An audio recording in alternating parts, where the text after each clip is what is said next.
There are so many things about this movie that are, on the one hand, very Argento, and on the other hand, not Argento at all. And as far as I can tell, it's the only movie that he's ever made that has an outright feminist statement made in it.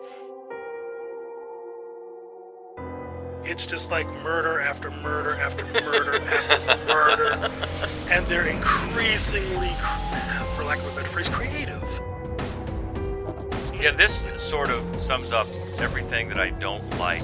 I thought the dialogue is so stupid. The sound design drives me insane, and it's not tense or scary in any way. I think that's fair.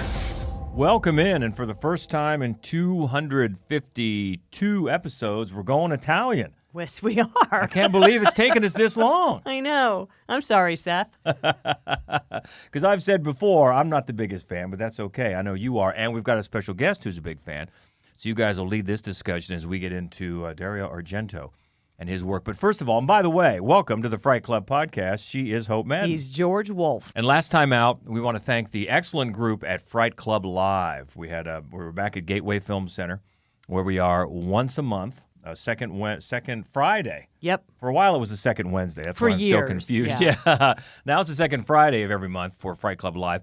And last time out, we did Swallow, and our topic was housewives in horror. And I think everybody liked the film. I think so, too, which, again, I mean, it's nice. We had a few months back, we showed a movie that for the first time in 6 years, I think everyone hated. It was the first time that happened, Hagazusa, although we've had a groundswell, Team Hagazusa, since then.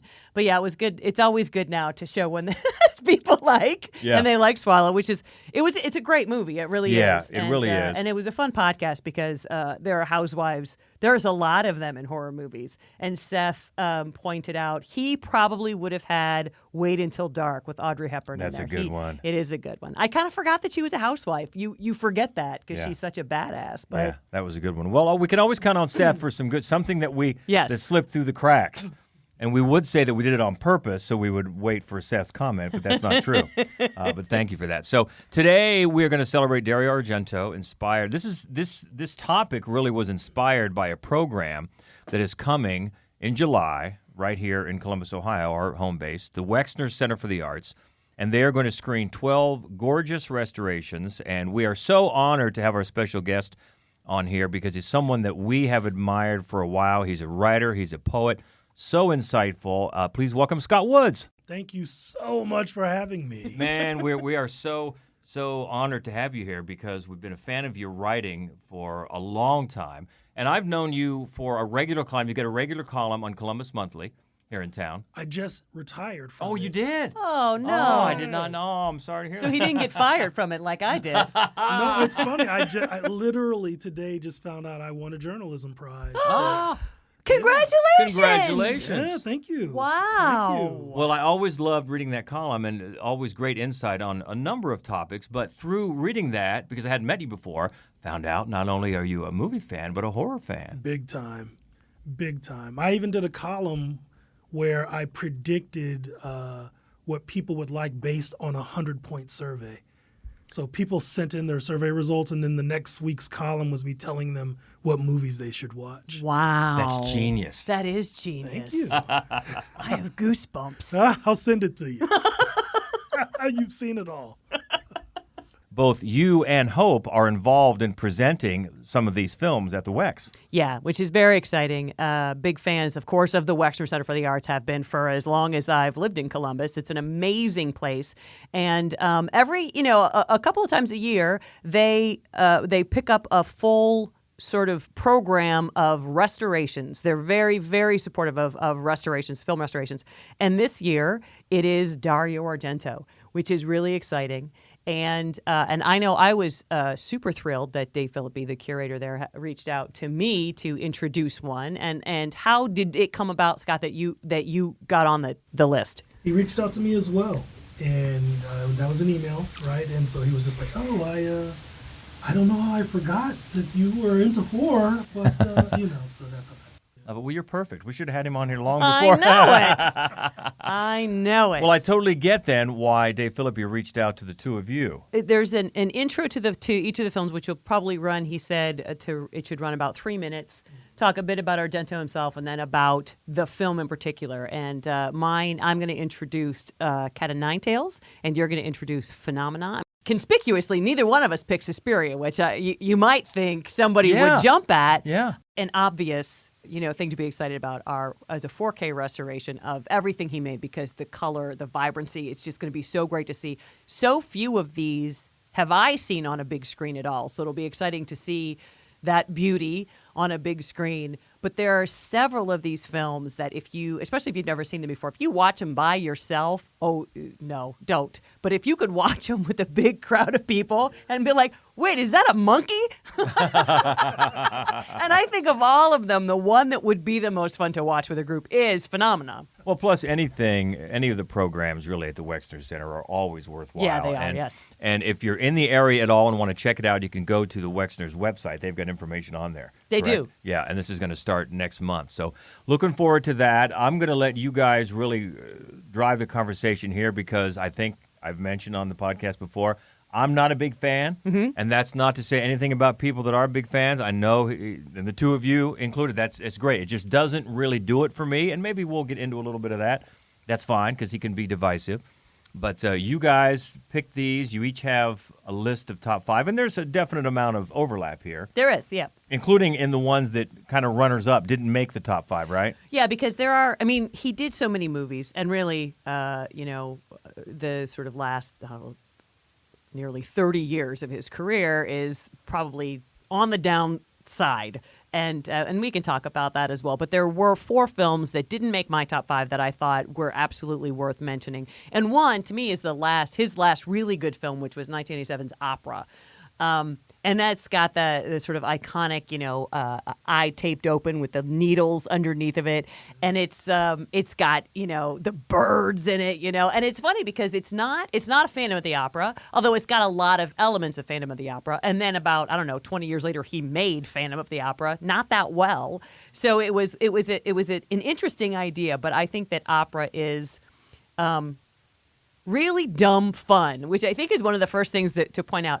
One of the things that fascinate me about Argento is that he started off as a screenwriter, like a proper screenwriter. He co-wrote Once Upon a Time in the West. Like he was a proper screenwriter. He was also a film critic. I was going to say, wasn't he also a film critic? He was. And so I think it's very interesting to me that when he became a filmmaker, his plots are almost beside the point. And really, I think to really enjoy Argento properly, don't pay attention to the plot. That's a mistake. Maybe that's my problem. I think it is. And opera is one of those. It's so dumb, but it's such a fun movie to watch. The best of his films, those set pieces, the murders are so stunning, so macabre and gorgeous that I think it's really unsettling to a lot of people. And a lot of people have a lot of issues with Argento, and usually it's like, well, it's a lot of graphic violence directed toward women. And I feel like if it's just the directed toward women, that's a legitimate point. If it's the graphic violence, you're just watching the wrong genre. If you don't want to see violence, graphic violence, maybe don't watch a horror movie. And so opera to me is that it's like it's got so many of his. It's the last movie with like all of the touchstones, like this weird preoccupation with architecture and really fascinating moments of violence and sort of the that you didn't really see what you thought you saw, and also there's a childhood trauma that's driven someone insane, and then also I just think it's his last great, really Argento movie. And then and the other one I think is worth mentioning is Four Flies on Gray Velvet. One is one of the really early, very giallo films, and it's got it does a lot of interesting things that the first couple of his giallo films do, and it's got a lot of like for real rock music. It's really the first time that he, eventually, of course, he'd work with Goblin, and he would do a lot of really rock heavy soundtrack. So I thought that that was an interesting thing about it. And then so many of his, especially his early movies, there's like it all turns, like the whole plot turns on really dubious science.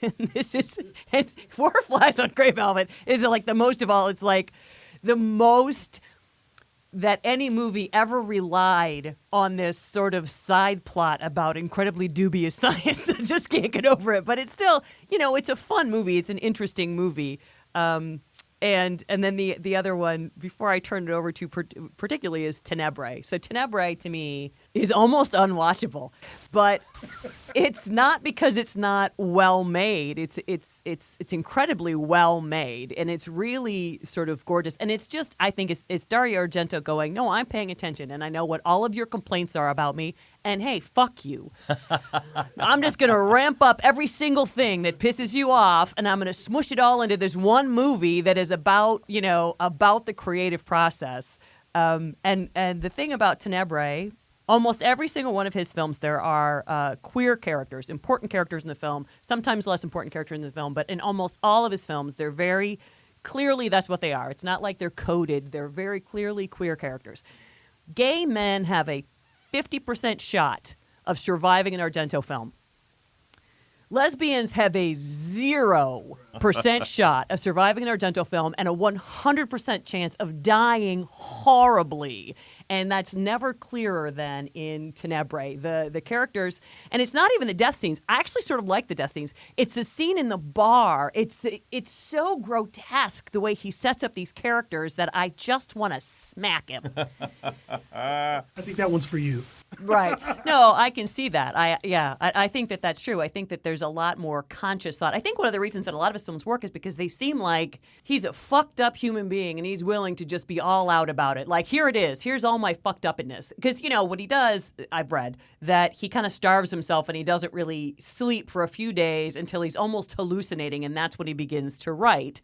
So it's just like his own nightmares. It's like his own sort of Freudian weirdness, which is probably why so much is repeated again and again. And so much of it is unseemly because it's just very deep down. He's being quite candid about kind of what's weird about himself, which you can almost admire, I guess. But there was a question mark in the end of there, wasn't there? One of the things that's so interesting to me about Tenebrae then is that the flashback seductress on the beach in the iconic red heels is actually a trans woman, an actress, a trans actress. Yeah. And she's not really billed that way, and they didn't, and I just think that's crazy. It was like, what a fascinating choice to make. And she's great in that role. It's not as if it was like a gimmick casting. Right.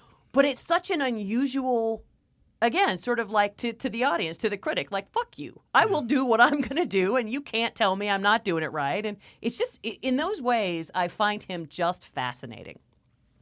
Yeah, I mean, it seems like in that particular film, it seems like a really progressive decision, right? But I think that's misapplied. I think that's us projecting onto that more than anything, right? Like, it's not, he's clearly like, what will mess up this audience's mind in this moment? Yeah. Right? Yes. And that was a choice that was today's choice, right? Yeah. That day's choice. He also always referred to her as a hermaphrodite in interviews, which is unfortunate. That was an unfortunate choice. But maybe it was just bad translation. That could be. Let's hope. Yes. The other one that I wanted to talk about, because if we'd done 6, it would have made the list, and it is your number 4 on your list. Is number 4 is Phenomena. So tell us what you love about this movie. So Phenomena is way over the top. Well, first of all, I should point out that I'm a Jennifer Connelly fan, right? To some extent. And the setup for this movie is pretty wild. Like like many of his movies, it opens with a pretty wild murder out of nowhere in this pastoral scene, right? This lovely countryside and white people making bad decisions and immediately paying for them, And then, there's a monkey, and then there's a girl who loves insects, and it just has all of these really almost supernatural maybe, but superpower elements, right? Yes. Like she's like a person, she's like Ant-Man, right? Basically. And then there's a monkey, so it's got like a Clint Eastwood 70s movie, right?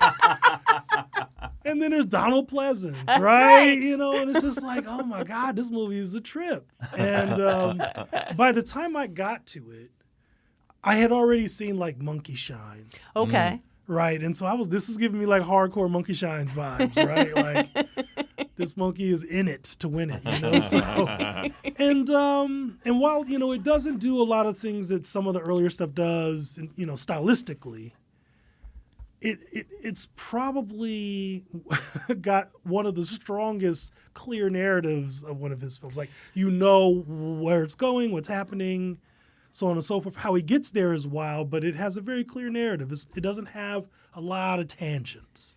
I've not thought about that before, but you're right. And I think that it really needed to, because it does include so many absolutely bizarre elements. And also, there's a mutant psychopath murderer. And also, it's like there's so much going on. Oh, and her dad is a massive movie star, and her roommate has posters of him on the... I mean, it's so packed with weirdness. Yes. So I think I'd not thought about that before, but you're right. It is a pretty clear narrative, and that probably is why. Like, if the narrative were any looser, you would never be able to accept all of it. You can barely accept them as it is. Yeah. All of this weirdness. And that's the one that you're going to be introducing at the WEX. It is, yeah. And I'll mention that, because of when this movie was made and when it came out, 85, right? Like, it's hitting, like, really at the height of this whole slasher thing. And so it's not like he's devoid of that genre or what's happening in the field. Like, I have to feel like he's aware of that. And this film feels very straight in that way, right? It kind of is a nod to the time, I think, a little bit. I can see that. And there are a couple of moments that kind of call back to Friday the 13th. And there are a couple of moments where for the first time, I think Lucio Fulci, you can see Argento's influence on Lucio Fulci all the way through. But I think in Phenomenon, you can see it backwards. There's a lot of House by the Cemetery in Phenomenon. Yeah. So that is Scott's number 4 and on our runner-up list. Yes. So we'll jump into the top 5 that has we'll have some big overlap right here, because our number 5 is Scott's number 1. And that is from 1980. An American college student in Rome and his sister in New York investigate a series of killings in both locations where their resident addresses are the domain of 2 covens of witches. Ooh. This one is called Inferno. It's as if I were constantly being watched. And at times, I think I actually feel a presence, as if someone were in the room with me. Who lives in this damned house? Someone who is waiting. But who? You are being watched.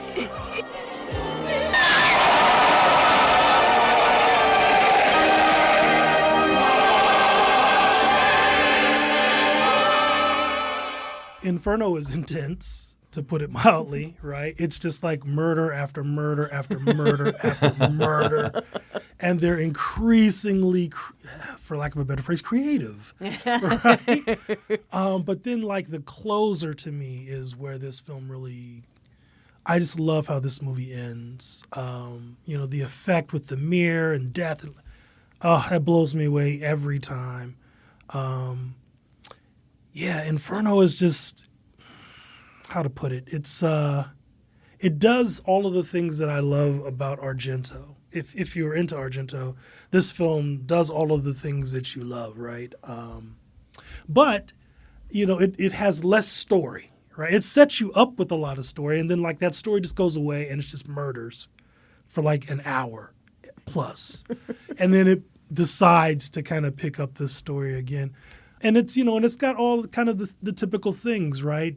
The amateur sleuth, the creepy house, just bodies everywhere, and the kills in this. I mean, if you're into the kills, like, they're pretty great. It's intense. It's really intense. Like, if I was turning someone on to Argento, I would not start with this movie, right? No. Like, it's way too much. But, I mean, there's a reason why Inferno is, I think, at most people's top, right? The effects are really strong. The whole theme the whole story with the witches and all of that happening, and the fact that there's one in front of it and one behind it, so to speak, eventually. Like, the idea that this fits into some kind of universe is really cool. It is. I I think that this movie takes his most sort of iconic themes and ideas and the preoccupations and boils them down in such a contained way. I love the beginning, the scene in the basement with the water. Everything that he's ever done with architecture and with like sort of the labyrinthine idea of this weird space that you don't expect to be inside of a building. Never does he do it more beautifully than he does in Inferno. It's amazing. Yeah. And he sets you up with that bizarre sort of upside down water world in the basement is the coolest thing. And I think you're totally right about the body count because the bookseller next door, it's like they were like, last minute, you know what? We got about 6 minutes to kill. Why don't we do something just horrible to that man? He's not very important to the plot, but let's just really kill him. Really, really kill him in a nasty, nasty way. And they do. Now, in looking up this movie, I found a couple of things. James Woods apparently was the original choice for the lead role, but he was already committed to Videodrome. So that didn't happen. And also, Argento had a bad case of hepatitis, and a lot of people say that Mario Bava had a lot of influence on this film, including some directing, not just second unit, but some overall directing of the movie. Interesting. Well, Bava would do as beautiful a job. I mean, you know, in what you look at, of course, because that was his real essence in the first place, and a supernatural film would make sense for him as well. I cannot see Woods. He doesn't even seem to fit because Argento really goes with like the handsome matinee idol male leads, and plus, God forbid anything keep us from getting Videodrome. So I'm all happy that he said no to this one. And this is also part of the famous trilogy. It is, yeah, and the third one, it's really unfortunate. We waited so long. Yeah. For the third of the mothers, and it's really weak, really comparably weak. The first two, Suspiria and Inferno, are so glorious visually. They're so weird. And then when you get to the Mother of Sighs, it's not weird. Mm-hmm. It's very blandly plotted. It's you know, like almost a police procedural. It's got some elements of the crazies throughout it, which I like, although I didn't particularly like the way it was handled in that movie. But more than anything, there's no real surreal quality to it. Yeah, I think he waited too long. Yeah, 2007. Mother of Tears, of course, is that one. The third, which I'm not a huge fan of, but. So Inferno is our number 5, and Scott, that's your number 1. So a lot of love there, and that's from 1980. And we'll move up to number 4. Oh, and this is the one I hope that you're going to introduce at the upcoming series. This is from 1971. 2 journalists try to solve a series of murders connected to a pharmaceutical company's secret experiments, becoming targets of the killer themselves. Cat o' Nine Tails. I'd like to talk to you about the death of Dr. Calabresi. Our photographer even managed to get a shot of the action.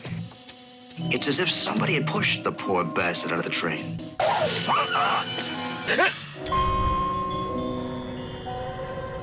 My friend, the photographer, he's dead.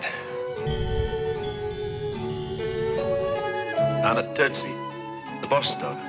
I don't like your manner. I'm not crazy about yours either. Let's make peace. Take me out of here.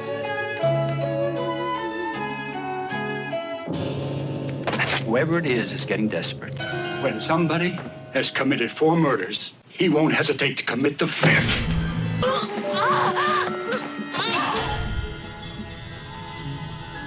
So his first 3 movies, Giallo, and they all have the quote animal titles, and in all 3, the animal has absolutely nothing to do with anything at all. Never more the case than Cat o' Nine Tails. It's like one toss-off line by Carl Malden mentions the Cat o' Nine Tails, and then that's it. The reason that I picked this one is because I think it's an underseen gem. People don't really care about this one. It's sandwiched in between. So Bird with the Crystal Plumage has that unbelievable opening set piece with the glass in the art gallery. Yeah. Just, you're like, you know, and I can imagine if you're seeing it the first time, like, oh my God, what am I seeing? Who is this person? There's a lot in that first film that is just amazing to watch. And then he made Cat o' Nine Tails, which is a lot closer to like an Argento Hitchcock. It's still got a preoccupation with architecture, but it's very like linear and gray and cement. And then almost all of the characters are men. So they're also, they're all wearing bad 70s suits. You know what I mean? It's like there's a lot of it's fairly colorless, which I think is one of the reasons people don't tend to.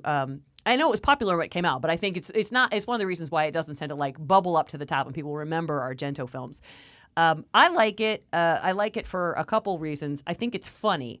I think Karl Malden is hilarious. I think the fact that Karl Malden is in this movie is hilarious. Yeah. You're watching it and going, didn't I see you in A Streetcar Named Desire? It's crazy to me. But I think that Argento does fascinating things with this movie.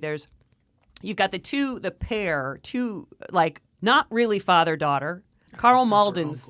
Yeah, Karl Malden, he has adopted his niece, his little girl. She calls him Cookie because he's so sweet. And they're just the picture of adorableness. But then at the same time, at the Terzi Institute, where all the murders are happening, the man who runs the Terzi Institute has a very unseemly relationship with his adoptive daughter. I just love whatever he's doing with that he's showing us these two different situations. I think that's really fascinating. I also love that most of the murders happen to men. I love that. You don't find that in any of his other movies. There's a scene in a cemetery that is, I find, absolutely hilarious. There are so many things about this movie that are, on the one hand, very Argento, and on the other hand, not Argento at all. And as far as I can tell, it's the only movie that he's ever made that has an outright feminist statement made in it. When Terzi's daughter says, after they realize that she's got a weird relationship with her dad, and so suddenly she becomes a suspect, she says, that's the Italian logic, isn't it? Whore equals liar equals murderer. Yeah. Is the one and only feminist statement that's ever been made in Argento films. So I gravitate toward that as well. And then also another weird thing, I'm like, what is the deal with milk in Italy? They just bring it to your door warm and leave it there, and then you don't ever refrigerate it? Anyway. And they try to poison you. Yeah. Yeah, this sort of sums up everything that I don't like. I thought the dialogue is so stupid. The sound design drives me insane, and it's not tense or scary in any way. And I'm out. I think that's fair. George, I think that's completely fair. To me, this movie, no shade, it's in my top 5, but mostly because of its execution, right? It's a pretty slow burn for a while, even with a murder. It's still a pretty slow burn for a while. And it's way more police procedural than probably any of the films ever, right? It's like I think so. Locked into that as a device. So, yeah, I mean, it's in my top 5, but mostly because of Malden and the execution and the, as you described, the relationships, the dichotomy of the relationships. Those are cool things. Like, I feel like that's the writer in him. Yeah, right? I think you're right, and it's I think that a lot of times the murders themselves are not all that. I mean, in terms of Argento films, that interesting, but it's got a weird, almost action chase sequence across roofs and things it's very unlike him that I find very interesting, and then yet at the same time it turns into I'm secretly a maniac, right? There's dubious science. And then they're only really, aside from the little girl, 2 female characters, and both of them are wearing these horrible wigs the whole time. I'm like, who chose that? What's going on here? Or they're 1971. You never know what was going on in 1971. And all that police procedural was a good precursor because both Karl Malden and James Franciscus went on to do 70s cop shows. That's right. We didn't even mention James Franciscus, James did we? Franciscus, That's yeah. right. He was That's a big right. 70s, mainly on TV, but big 70s actor. So that is Cat o' Nine Tails, our number 4 from 1971. All right, we've already talked about Scott's number 4, right? So we go up to our number 3 from 1970. An American expat in Rome attempts to unmask a serial killer he witnessed in the act of an attempted murder and is now hunting him and his girlfriend. It's the bird with the crystal plumage. There is a dangerous maniac at large in this city. Last night, a blonde, 28, lived alone. The press are beginning to put 2 and 2 together. They think they see a link between the 4 murders.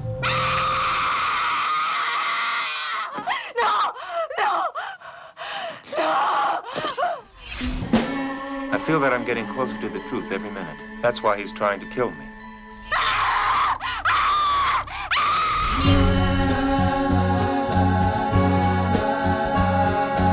This damn thing thing is turning into an obsession.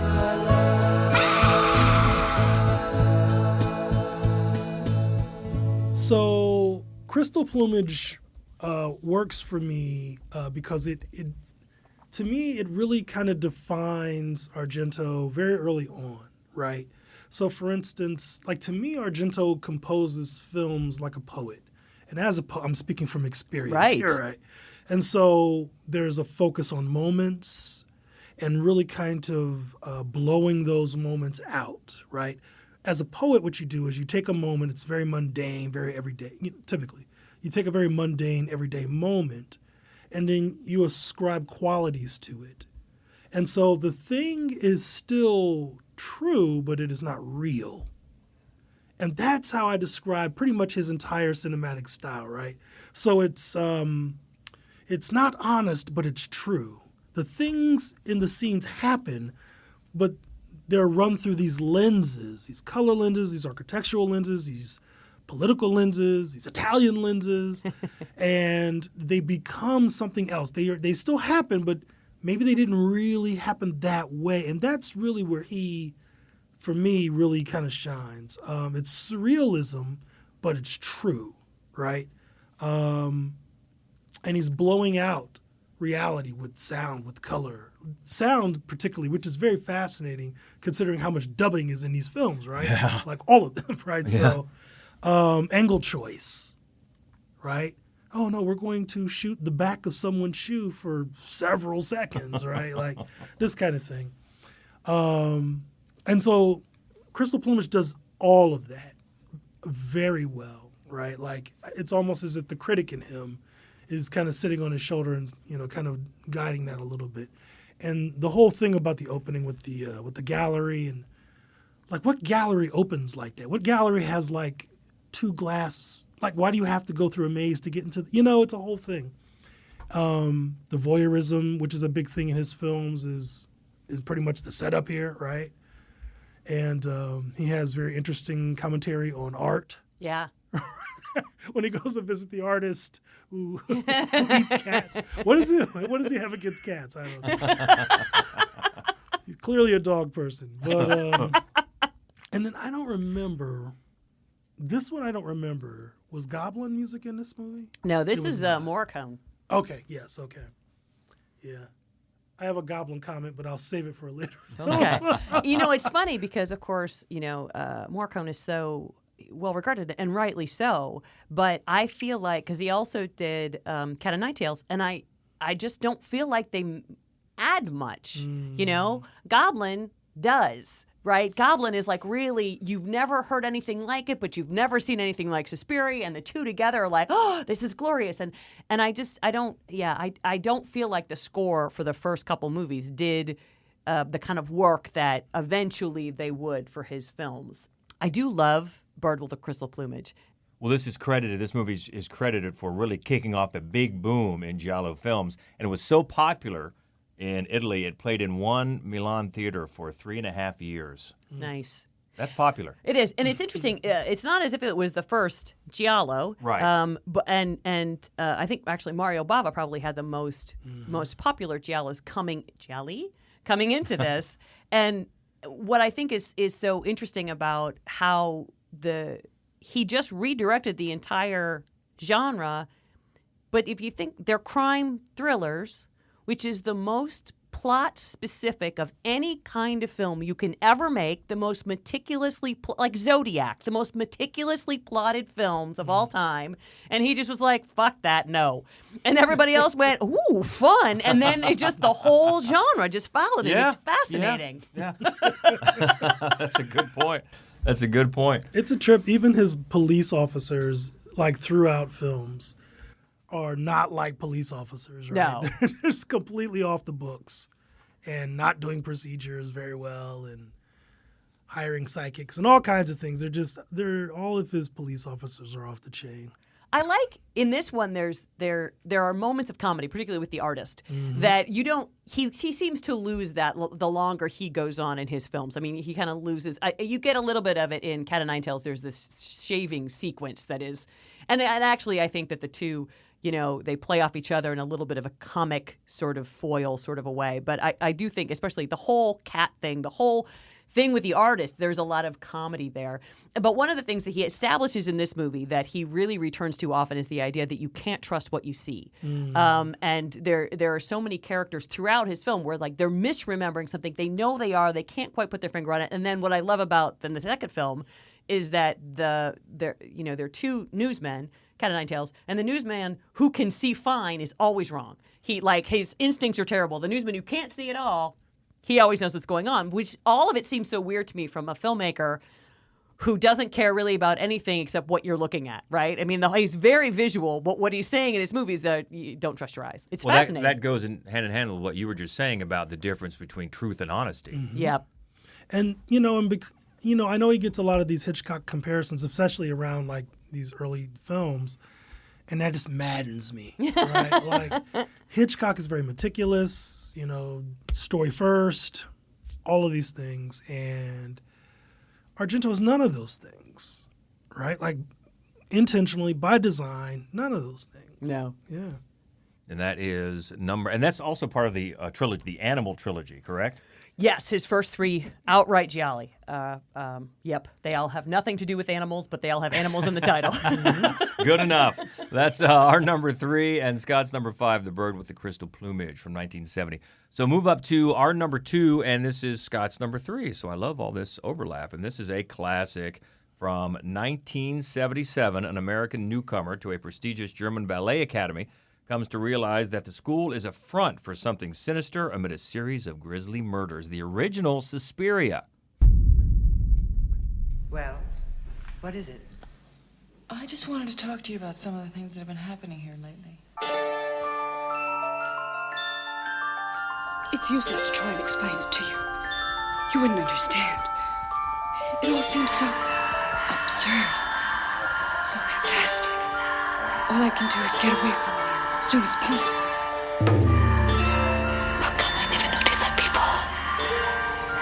Susie, if they don't leave, where do they go? Yeah, I think I've said before on this podcast, I have a very distinct memory of this because it came out in 77. I was a teenager. I was not yet old enough to see R-rated films, but I went to a lot of movies and I would see the poster. And the tagline on the poster said, "The only thing more frightening than the last 5 minutes of this movie is the first 87 or whatever." And I thought, ooh, that's some shit right there. And then by the time I got old enough and saw it, I was so disappointed. I was just so disappointed. So that's one of the reasons why I'm a much bigger fan of the remake from a few years ago. But I totally get why this is regarded as such a seminal film in the genre. It was really his first non-giallo film. It was his first real supernatural film. Of course, it was co-written by Dario Argento, and it was such a departure. He kind of, I think, was working toward it because Deep Red is the one just before this, and the visuals are so off the charts, and the story is so almost surreal that it wasn't a huge leap to this. But the fact that this is just an outright sort of fractured fairy tale, really, and that's what it looks like. And I think, like a lot of people, I didn't see Argento's films in order, and this is the first one that I saw. It's just not like anything else ever. It's so bizarre and so gorgeous. And what I remember the most from the first time I saw it is I couldn't figure out why nobody's lips matched, because I was not familiar with the idea that most genre Italian films, they dub everybody. And I didn't know that. But what I knew was we got to Udo Kier. Udo Kier shows up, and I knew him from Dracula and Frankenstein, from the Warhol films. And all of a sudden, he had an American accent, and I'm like, what the hell? What is going on here? But, in time, I love that about especially this one, because it just adds to the surreal quality of the film. The murders in this one, the razor wire, and you just don't think about it. Why is there like a moat of razor wire inside the building? How did she fall into these? What is happening? Don't even think about it. Let it go, because it's on her eyeball. Oh my God. Everything about the murders in this movie, so glorious. And I think this is the one where he established like this reputation for killing beautiful women. And I don't want to give the guy a pass, but there's only women in the movie, right? There's one guy, they kill him too. You know what I mean? All of the villains and all of the victims and all of the heroes, they're all women in this movie. So in a way, I kind of gotta give him a pass on that. But the colors of it, the way, the architecture of it, it's really. Everything about this movie is just glorious to me. And we were talking earlier about Goblin. This is the one that Goblin does that very iconic score for. Yes. So, a couple things. I first saw this actually very late. I think I had probably seen another one of his before that, but I don't remember what it was. But I do remember seeing this one at a 24-hour horror marathon. So I saw it on the big screen and the whole thing. Mm-hmm. And while... George, I'm gonna really lean towards you in this one. I was like, what? I don't know if I'm feeling this. Like, this seems dumb to me, right? Like, it's a ballet school. I'm like, oh, this is not what I signed up for, So, but like the scenes and the colors and the whole palette of this thing, was just mind blowing. And I feel really. Fortunate to have gotten to see that on the big screen first, right? And I think I will probably go see it again in the series when they show it again. I would really love to see that palette blown out with the remaster. I know. That's going to be amazing. But also, Goblin. Can we talk about Goblin real quick? Yes. Because it's not so much that Goblin is Goblin. It is what it is, all right? But the way that he uses their music and rock music in general in his films is very weird. Like he uses these really hardcore songs when nothing is really happening, right? Like someone's trying to the heroine is trying to get a phone through the top of the door and she can't reach the phone so she can call for help. And there's this hardcore rock and I'm like, what? And Inferno does the same thing. Dude is in this ruined basement, just kind of looking at things, and there's just hard rock. I'm like, nothing is happening right now. Absolutely nothing. And what is the logic there? I don't know if anybody's ever asked him that, but that's my first question. I feel like very often, and I think what makes me think of this is a scene in Deep Red that actually has nothing to do with music. I feel like that there are times where he's got a scene that has to happen to move the plot further along, and so it's like he goes, well, what do we do to make this more interesting, and because it's so often the music is absolutely just discordant. It's the opposite of the tone you would expect that he's trying to create. Yes. And at the same time, all of a sudden, I'm mesmerized by a scene that doesn't amount to much, but has to happen for us to get from A to B. And also, apparently, he would blast that music at full volume on set to just make everybody creeped out to get the whole sort of vibe that he was looking for. But I agree that the music sometimes is just so disjointed about what is going on. It's jarring, man. It comes out of nowhere, last for the whole song. It's just like, what is happening right now? And it is funny in Suspiria because you would expect, because of the setting, that you would expect maybe classical music. They're ballerinas. It's Germany. They have no limit of classical music available to them. And nope, that's not what you get, which is fascinating. I do think it's worthwhile to spend a second talking about Guadagnino's remake, though, because it is a masterpiece. Love it. And it's one of those films where you at first you're like, why would somebody remake Suspiria? That's just dumb. And then when he did it, it was so respectful. It was like, I'm not stepping on anybody's toes. You had that movie. That movie is great. I'm taking a different color palette. I'm making it very political in its themes, and the people actually dance. They danced themselves to death. It's like everything that he did, every choice he made, I thought was perfect for the movie he was making and also a really class act in terms of everybody who loved the original. Yeah, to me, that movie is the perfect example of why you do make a remake, because he clearly had a different vision for it that I thought worked. I thought he brought so much more depth to the story. Yeah, that's a textbook example of why you do a remake. And as I've said many times, I think one of my favorite things about Guadagnino's is that the only males in the film are completely pointless and useless, and they're toyed with. They're toyed with, and the only male in the film that has any purpose or meaning at all is played by a woman. It's played by the god that is Tilda Swinton. And so, I mean, all of those choices are just like, tip of the hat to you. And, arguably, well, maybe not arguably, but like, the men in Argento films are generally not really good at being men as we understand men, right? They try to be masculine, but they're kind of weak, and they try to be smart, but they're not very smart. It's true. And I thought that the remake, kind of just understood that and just kind of but tweaked it, right? Because it's true, especially in the Three Mothers films, it's women who are pulling all the strings. Yeah. The original Suspiria from 1977. That's our number 2 and Scott's number 3. So we've already talked about Scott's number 1. We talked about that earlier. So we'll move up to our number 1, which comes one notch below for Scott at number 2. And this is from 1975, a jazz pianist and a wisecracking journalist are pulled into a complex web of mystery after the former witnesses the brutal murder of a psychic. It's deep red. The murderer is a schizophrenic paranoid. Anyone who kills with such frenzy surely does it in a state of temporary madness.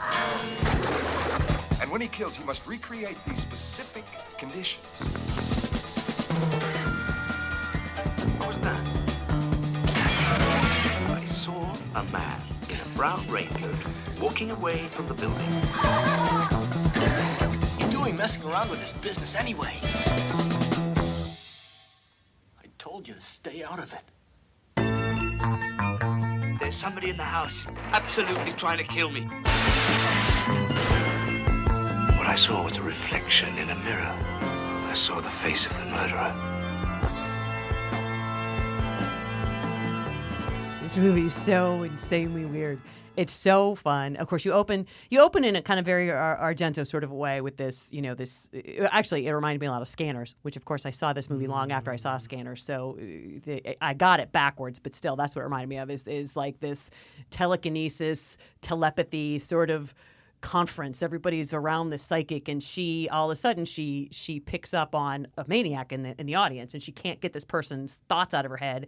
And there's, we haven't even mentioned yet, there's the point of view, there's the killer's point of view, which of all of the Argento-isms that have been stolen by other filmmakers, really, quite successfully, that's got to be the most it's obvious. Huge, yeah. Because he probably didn't do it first, but he did it all the time, and he did it really, really effectively. And it's done really effectively in this movie because the whole film throws you off as to who is actually the villain.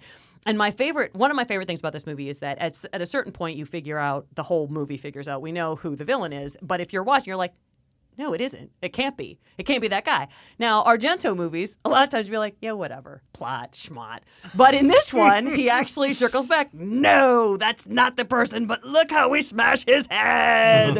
It's so fun. And it's so fun, the scene on this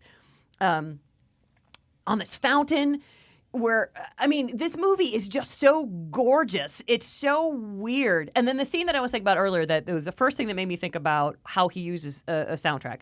There's a scene where our lead has to talk. So it's actually David Hemmings plays the lead, and he's got a call from Blow Up. Right. I think those two movies talk to each other a bit. I definitely think so. I think a lot of Argento's casting might just be, well, there's like an American actor on the skids. Maybe he'll come be in my movie. I really think that this was an intentional, specific choice. But there's a scene where he gets in touch with Daria Argento. This is the first film that she did with Argento. So she doesn't die. Because the longer they're together, the worse she has it in his movies. Yeah. Anyway, he's got to get in touch with her on the phone, and they've got to decide to get back to they were together, they've separated, they'd have to get back together. And so she's at work, she's a journalist, and so you've got all these newspaper machines going on behind her. And then he's randomly out of nowhere at a coffee shop, and there's this constant blast, right, of the espresso machine, just loud for no reason whatsoever. But you're so distracted by it, and it's like such a memorable scene. And it's one of the reasons I love it is because he's just got the scene where they have to call each other, and they could just be both sitting at home on the phone, and instead he makes it this incredibly sort of busy, this unsettling, disturbing scene of all of this loud noise. And I love that about him. I love that about this movie. And this also has a score by Goblin. Does. This is the first time they worked together. Yes. I just find this to be, to me, like as I said, I think it was the perfect step from true giallo into the supernatural films that he was going to make, because it was just so lavish in the production design. I think the only thing I'm going to add is, okay, so for me, Deep Red is perhaps the creepiest of the films, right? Like that little puppet and just oh my God, right? Like when that thing's coming at you, just like, oh my God.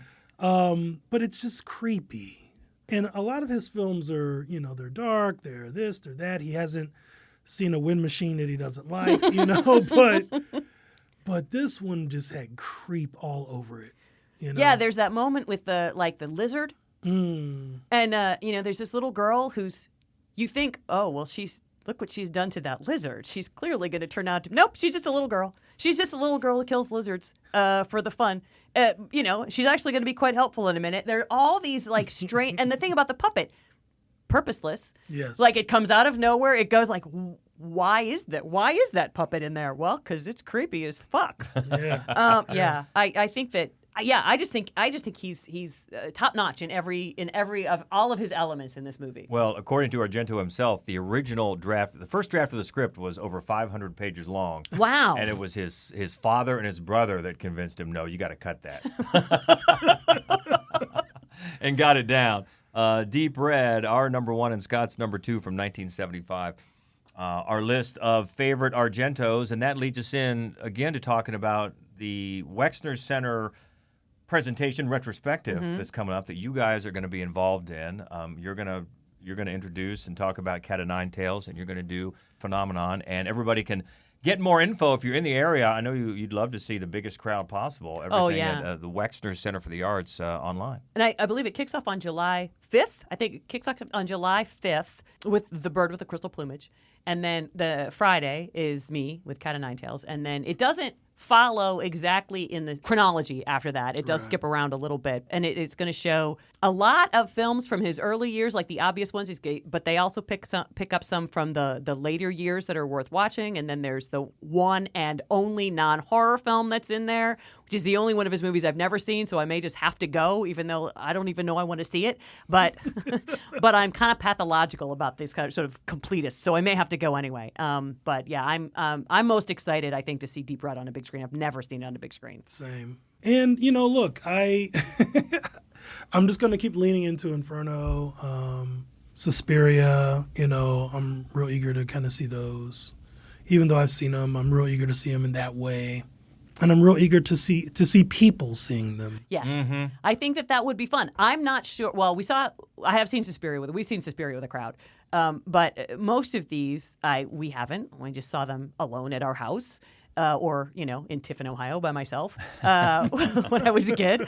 So I am eager to see how a crowd reacts. I'm eager to see if they laugh. If it's like, let's have fun with this, or if they're like shocked by it, or I feel like I'm really hopeful that people will enjoy, like, just find the joy in Phenomena. For me, that's the one that I'm most looking forward to seeing with a big crowd of people, because it's just so nuts. Yeah, and I guess that's part of our job, right, is to kind of give them right up front that little, hey, take your thinking cap off, right. Bear in mind, if you want to talk about product of your time, think about product of your time, so, yeah, I can't wait to see several of these with people. Well, if you need any info on the program, it's at wexarts.org for all the information. Love this. Scott Woods, let us know where we can find you online. Anything else you got coming up? What's going on? Well, I do so many things outside of writing, right? But I just direct people to scottwoodswrites.net. I'm on all the social medias. I'm real easy to find. I'm the only black Scott out there. Just look for the Doctor Who scarf. You'll be fine. And then I run an organization called Streetlight Guild, which does a lot of cultural programming in Columbus. And so that's just streetlightguild.org. We're doing a whole bunch of other stuff as well. Well, as always, we urge you to seek him out. You're a tremendous writer. Always love to read anything you write. And you can catch us on all the usual socials, madwolf.com. You can find us on Twitter. It's at Fright Club Pod. And we'd love to have you join the exclusive Fright Club only group on Facebook. That's I know right. It's taken me this long to promote it. What's going on? I'm slacking off here. And that's Fright Club Podcast on Facebook. Just send a request and we'll get you in there. That's a lot of fun. And then on Facebook, regular Facebook and Instagram, we are Mad Wolf Columbus. So looking ahead to the next time we're going to do a podcast, we're going to be back at Gateway in front of that crowd for Fright Club Live. Yep, on Friday, July the 14th, we're going to show Takashi Miike's The Happiness of the Katakuris. So, and if you're familiar with Takashi Miike, you might be excited to know this is his weirdest movie. And that's saying something. It is. There's. Have you seen Gozu? I have. Gozu. This one has claymation. It is. It's a musical. It is a full-on musical. It's nuts and it's super fun. And our topic is going to be lovable losers in horror movies. Lovable losers. Is that where I come in? Is that where you're having me along for the ride? So that should be fun. By all means, come by and make it for Fright Club Live. It's always a good time. We start with a little happy hour, a little drinky drink, a little fun. And then we tape the podcast, and then we show the movie. And then, of course, we love to get some reactions from everyone after the movie, especially the people who haven't seen it. Yeah. And we add that This to the will be a podcast. fun one to get reactions to. It will be yes. a fun one. So look forward to all that. Keep in touch with Scott. Keep in touch with us. Scott Woods, we cannot thank you enough. This Thank was a you blast. so much. Oh, no, thank you. It was an honor. I'd love to get your knowledge and your insight to Argento and everything else. And look forward to the program next month at the Wexner Center for the Arts. So until next time, she is Hope Med. He's George Wolf. And this is the Fright Club Podcast. Stay frightful, my friends. Yay!